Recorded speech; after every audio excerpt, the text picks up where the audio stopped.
Donald Trump का गुरूर जलाने के लिए पहला हमला हो चुका है।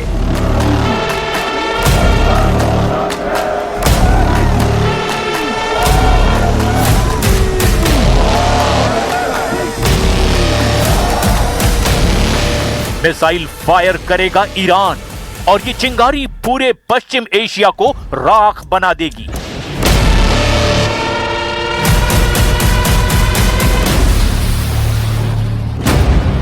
हमला इजराइल पर होगा, अमेरिकी अड्डों पर होगा।